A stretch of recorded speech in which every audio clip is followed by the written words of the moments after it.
വലിയ പ്രതീക്ഷയോടെയാണ് എന്നുള്ളതിനകത്ത് എനിക്ക് വലിയ പ്രതീക്ഷയില്ല. കാരണം ഒരു സംസ്ഥാന സർക്കാരിന്റെ 5 വർഷം പൂർത്തിയാകുന്ന ഒരു ഘട്ടത്തിലാണ് ഈ ബജറ്റ് അവതരിപ്പിക്കുന്നത്. അപ്പൊ അത് കേവലം ഒരു ഇന്ററിം ബജറ്റ് മാത്രമായിരിക്കും. ഇനിയിപ്പോ തെരഞ്ഞെടുപ്പ് കഴിഞ്ഞ് പുതിയൊരു സർക്കാർ അധികാരത്തിൽ ഏൽക്കുമ്പോൾ എന്ന ഘട്ടത്തിലായിരിക്കും ഒരു ഫുൾ ബജറ്റ് യഥാർത്ഥത്തിൽ അവതരിപ്പിക്കുക. അപ്പൊ അതുകൊണ്ട് തന്നെ ഈ ബജറ്റ് കുറേയും കൂടെ ജനപ്രിയമാകാനുള്ള ഒരു സാധ്യതയാണ് ഉള്ളത് എന്ന് മാത്രമല്ല, ഒരുപക്ഷെ ഞാൻ മനസ്സിലാക്കുന്നത് LDF ഗവൺമെന്റിനെ സംബന്ധിച്ച് വീണ്ടും ഒരു തുടർ ഭരണം എക്സ്പെക്ട് ചെയ്യുന്നുണ്ടാവും. അതുകൊണ്ട് അമിതമായിട്ടുള്ള വാഗ്ദാനങ്ങൾ നൽകിയാൽ അത് പൂർത്തീകരിക്കാൻ സാധിക്കുമോ എന്നുള്ളൊരു ആശങ്ക അവരുടെ മുമ്പിൽ ഉണ്ടാകാം. അപ്പൊ അതുകൊണ്ട് വലിയ വാഗ്ദാനങ്ങൾ നൽകുക എന്നുള്ളതല്ല, നിലവിലുള്ള ഒരു എന്താ പറയുക സാമ്പത്തിക ഞെരുക്കത്തിനകത്ത് നിന്നുകൊണ്ട് എന്തൊക്കെ ചെയ്യാൻ സാധിക്കും എന്നുള്ളത് ആയിരിക്കും ഒരുപക്ഷെ ഗവൺമെന്റ് പരിശോധിക്കുക ഈ ബജറ്റിൽ കൂടെ. അതായിരിക്കും ബജറ്റിൽ റിഫ്ലക്ട് ചെയ്യാമെന്നാണ് ഞാൻ പ്രതീക്ഷിക്കുന്നത്. പ്രധാനമായിട്ടും കേരളത്തിൻ്റെയൊക്കെ ഒരു സാമ്പത്തിക രംഗം അതിൻ്റെ ഒരു നിലവിലെ ഒരു സാഹചര്യമൊക്കെ വിലയിരുത്തുമ്പോൾ എങ്ങനെയായിരിക്കും, എന്തൊക്കെ മാറ്റങ്ങൾ കൊണ്ടുവന്നാലായിരിക്കും കുറച്ചും കൂടെ മെച്ചപ്പെടുക? അതിന് ഈ സംസ്ഥാനത്തിന് ഇപ്പം പല മാധ്യമങ്ങളിലും ഒക്കെ പറയുന്നത് പോലെ സാമ്പത്തിക പ്രതിസന്ധി ഒന്നും അല്ല യഥാർത്ഥത്തിൽ സംസ്ഥാനത്തുള്ളത്, സാമ്പത്തിക ഞെരുക്കമാണ് എന്ന് പറയാനായിരിക്കും ഞാൻ ആഗ്രഹിക്കുന്നത്. ഈ സംസ്ഥാനത്തിന് തനത് വരുമാനത്തിൽ ഉണ്ടാക്കാനായ ഒരു വർധനമാണ് യഥാർത്ഥത്തിൽ ഈ ധനഞ്ഞെരുക്കം സംസ്ഥാനത്തിന് അതിജീവിക്കാനായത്. ഈ കഴിഞ്ഞ ഒരു 5 വർഷം തന്നെ സ്റ്റേറ്റിന്റെ നികുതി വരുമാനവും അതേപോലെ നികുതി ഇതര വരുമാനത്തിലും നല്ല വർധന ഉണ്ടാക്കാൻ സാധിച്ചു. 2021 ഫിനാൻഷ്യൽ ഇയർ 21-22 ധനകാര്യ വർഷത്തില് ഏതാണ്ട് 50,000 കോടി രൂപ ആയിരുന്നു നമ്മുടെ തനത് നികുതി വരുമാനം എന്ന് പറയുന്നത്. അത് ഇപ്പൊ ഏതാണ്ട് 1 ലക്ഷം കോടി രൂപയോളം വർദ്ധിപ്പിക്കാനായതുകൊണ്ടാണ് യഥാർത്ഥത്തിൽ കേരളം വലിയ കടപ്രതിസന്ധിയിലേക്ക് പോകാതിരുന്നത്. അപ്പൊ സംസ്ഥാനത്തിനകത്തുനിന്നുള്ള വരുമാനം അധികം കണ്ടെത്താൻ സാധിച്ചതുകൊണ്ട് നമുക്ക് മുൻപോട്ട് പോകാനായിട്ട് സാധിച്ചു. പക്ഷേ ഈ സംസ്ഥാനത്തിന്റെ ഈ സാമ്പത്തിക ഞെരുക്കത്തിന്റെ യഥാർത്ഥ കാരണം എന്ന് പറയുന്നത് കേന്ദ്ര ഗവൺമെന്റിന്റെ ഭാഗത്തു നിന്നുണ്ടാകുന്ന അവഗണനയാണ്. പ്രത്യേകിച്ച് ഈ ഫിനാൻസ് കമ്മീഷന് തുടർച്ചയായി ഗ്രാന്റ് വെട്ടിക്കുറയ്ക്കുന്നു, പദ്ധതി വിഹിതം വെട്ടിക്കുറയ്ക്കുന്നു. 2021-22 കേന്ദ്രത്തിൽ നിന്നും കേരളത്തിൻ്റെ സമ്പദ് വ്യവസ്ഥ 2024-25 ഉയർന്ന ഒരു വളർച്ചയാണ് കൈവരിച്ചതെന്ന് റിപ്പോർട്ടിൽ പറയുന്നുണ്ട്.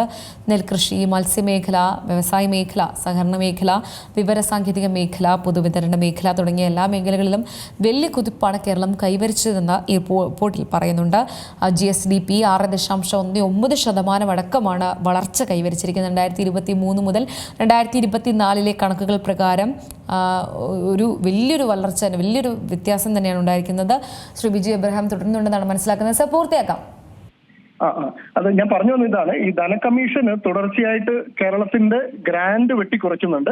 അതോടൊപ്പം തന്നെ സംസ്ഥാനത്തിനുള്ള പദ്ധതി വിഹിതവും വെട്ടിക്കുറയ്ക്കുന്നു. ഇപ്പൊ 2021-22 വർഷത്തിൽ തന്നെ കേന്ദ്രത്തിൽ നിന്നുള്ള വിഹിതം ഏതാണ്ട് 47,838 കോടിയിൽ നിന്ന് 25,000-30,000 കോടിക്ക് അടുത്തായിട്ട് താഴ്ന്നിട്ടുണ്ട്, കുറഞ്ഞിട്ടുണ്ട്. അപ്പൊ ഒരു വർഷം തന്നെ സംസ്ഥാനത്തിനുണ്ടാകുന്ന നഷ്ടം ഏതാണ്ട് 20,000 കോടി രൂപയോളമാണ്. ധനകമ്മീഷന്റെ കണക്കുകൾ പരിശോധിച്ചാൽ നമുക്ക് മനസ്സിലാക്കാൻ സാധിക്കും.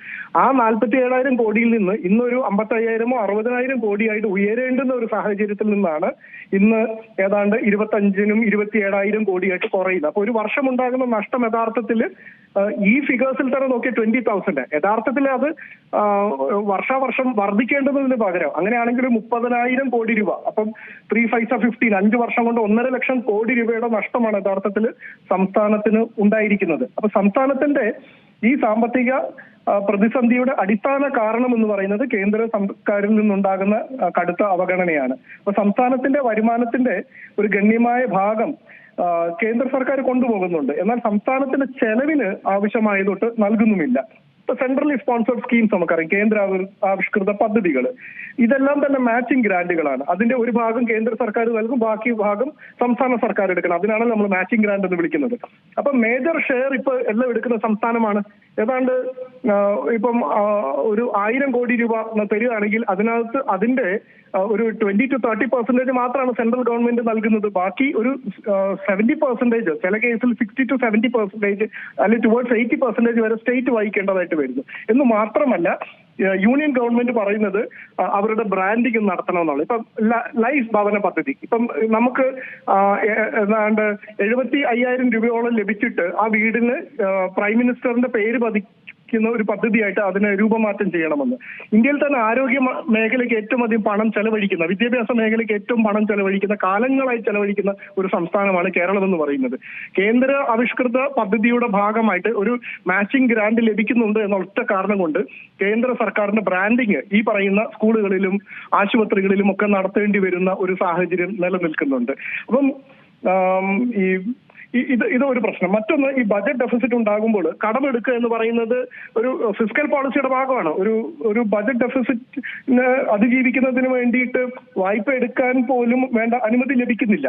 അപ്പൊ അതുകൊണ്ടാണ് കേരളത്തിന്റെ ക്യാപിറ്റൽ എക്സ്പെൻഡിച്ചർ വർദ്ധിപ്പിക്കുക എന്ന ഉദ്ദേശത്തോടു കൂടിയാണ് കിഫ്ബി എന്ന് പറയുന്ന ഒരു സംവിധാനം സംസ്ഥാനം രൂപം നൽകിയത്. അടിസ്ഥാന സൗകര്യ വികസനം ഉറപ്പുവരുത്തുന്നതിന് വേണ്ടിയിട്ടും സ്വകാര്യ നിക്ഷേപം ആകർഷിക്കുക എന്നുള്ള ഉദ്ദേശമാണ് കിഫ്ബി പോലുള്ള ഒരു സംവിധാനം കൊണ്ടുവന്നതിന് പിന്നിലുള്ളത്. അപ്പൊ ഇത് ഓഫ് ബജറ്റ് ബോറോയിങ് ആണെന്ന് പറഞ്ഞുകൊണ്ട് കിഫ്ബിയുടെ വായ്പയും അതോടൊപ്പം തന്നെ സോഷ്യൽ സെക്യൂരിറ്റി പെൻഷൻ ലിമിറ്റഡ് എന്ന് പറയുന്ന ഒരു സ്പെഷ്യൽ പർപ്പസ് വെഹിക്കിൾ രൂപം നൽകിയിരുന്നു. അപ്പം കിഫ്ബിയും KSPL നിന്നുള്ള സംസ്ഥാനം എടുത്ത വായ്പ സംസ്ഥാനത്തിലെ കണക്കിനകത്ത് ഉൾപ്പെടുത്തി. അപ്പം സംസ്ഥാനത്തിനുണ്ടാകുന്ന ഇതിന്റെ ഒക്കെ ഭാഗമായിട്ട് അധികമായിട്ട് നമുക്ക് വായ്പ എടുക്കാൻ സാധിക്കുന്നില്ല.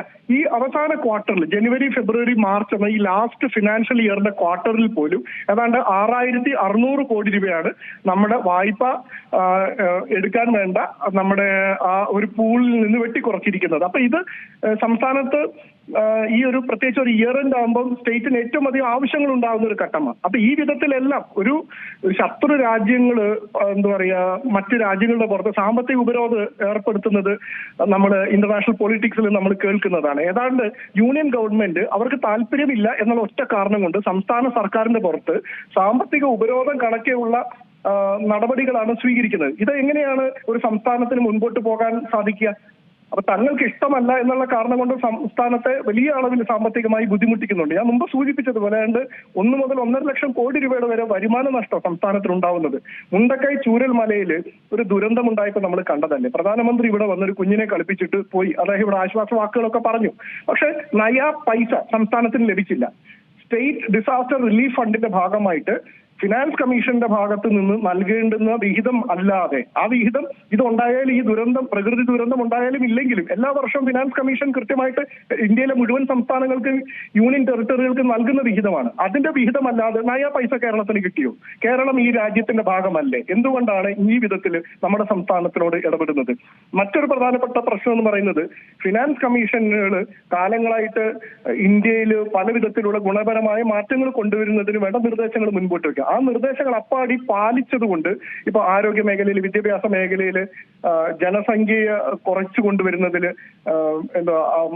ആയുർദൈർഘ്യം വർദ്ധിപ്പിക്കുന്നതിൽ, കുഞ്ഞുങ്ങളുടെ mortality rate കുറയ്ക്കുന്നതിൽ, maternal മദറിന്റെ mortality rate കുറയ്ക്കുന്നതിൽ, ഇങ്ങനെ നിരവധി ഗുണപരമായ ഡെമോഗ്രാഫിക് ആയിട്ടുള്ള മാറ്റങ്ങൾ കൊണ്ടുവരുന്നതിന്റെ ഭാഗമായിട്ട് നമുക്ക് ലഭിക്കുന്ന ഗ്രാന്റ് കുറഞ്ഞുകൊണ്ടിരിക്കുകയാണ്. അപ്പം നല്ലത് ചെയ്താൽ നിങ്ങൾക്ക് വിഹിതം നഷ്ടപ്പെടുന്ന സാഹചര്യവും, അഴിമതി കാരണവും അല്ലെങ്കിൽ കെടുകാര്യസ്ഥത കൊണ്ടോ ഒന്നും ചെയ്യാത്ത സംസ്ഥാനങ്ങൾക്ക്, വരുമാനത്തിൽ കുറവുള്ള സംസ്ഥാനങ്ങൾക്ക് വാരിക്കോരി കൊടുക്കുകയും ചെയ്യുന്ന ഒരു വല്ലാത്ത ഫിനാൻസ് കമ്മീഷൻ പോളിസിയാണ് രാജ്യത്ത് നിൽക്കുന്നത്.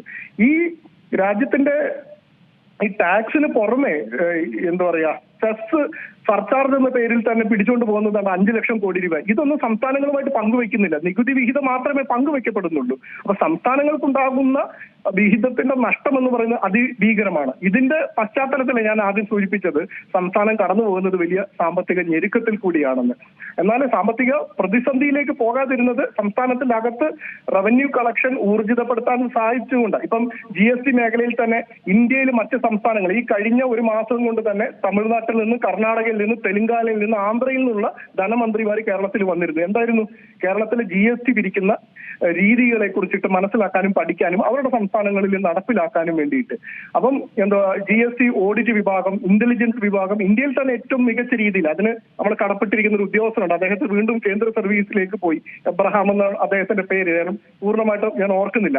അദ്ദേഹം കേരളത്തിൽ വന്നതിന് ശേഷം ബാലഗോപാൽ സാറിന്റെ നേതൃത്വത്തിൽ വലിയ മാറ്റമാണ് GST വിഭാഗത്തിൽ ഉണ്ടായിരിക്കുന്നത്. അതിന്റെയൊക്കെ ഭാഗമായി GST കളക്ഷന് വലിയ വർധനവാണ് സംസ്ഥാനത്തിനുണ്ടായത്. 50,000 കോടിയിൽ നിന്നുകൊണ്ട് 1 ലക്ഷം കോടി കോടിയിലധികം അടുത്തേക്ക് നമ്മുടെ നികുതി വരുമാനവും നികുതി ഇതര വരുമാനം വർദ്ധിപ്പിക്കാൻ നമുക്ക് സാധിച്ചു എന്നുള്ളത് ചെറിയ കാര്യമല്ല. അപ്പം ഈ ഒരു പ്രതിസന്ധി ഘട്ടത്തിലും നമ്മുടെ സംസ്ഥാനത്തിന് വികസന പ്രവർത്തനങ്ങളും ക്ഷേമ പ്രവർത്തനങ്ങളും കൊണ്ടുപോകാനായി എന്നുള്ളതാണ് ഞാൻ കാണുന്ന ഏറ്റവും പ്രധാനപ്പെട്ട മേന്മ. അപ്പൊ അതിന്റെ ഒരു പ്രതിഫലനം ആയിരിക്കാം നാളെ നടക്കാൻ പോകുന്ന ബജറ്റിലും ഉണ്ടാകുക. കുറേയും കൂടെ യാഥാർത്ഥ്യബോധമുള്ള ഒരു ബജറ്റ് തന്നെയായിരിക്കും പ്രസന്റ് ചെയ്യുക. പക്ഷെ തദ്ദേശ സ്വയംഭരണ തെരഞ്ഞെടുപ്പുകളിൽ ഗവൺമെന്റിന് വലിയ തിരിച്ചടി ഉണ്ടായ ഒരു ഘട്ടമാണ്. ഒരുപക്ഷെ ഭരണ തുടർച്ച ഉണ്ടാകുമോ എന്നൊന്നും പ്രഡിക്റ്റ് ചെയ്യാനായിട്ട് ഞാനാണല്ല. അപ്പം പോസിറ്റീവായിട്ടുള്ള ഒരു പ്രതികരണങ്ങളായിരിക്കാം നാളത്തെ ബജറ്റിൽ നിന്ന് ഉണ്ടാകുക എന്നാണ് ഞാൻ കരുതുന്നത്. ഏറ്റവും പുതിയ വാർത്തകളും വിശേഷങ്ങളും വിരൽത്തുമ്പിലറിയാൻ സീ മലയാളം ന്യൂസ് എല്ലാ ഡിജിറ്റൽ പ്ലാറ്റ്ഫോമുകളിലും ലഭ്യം.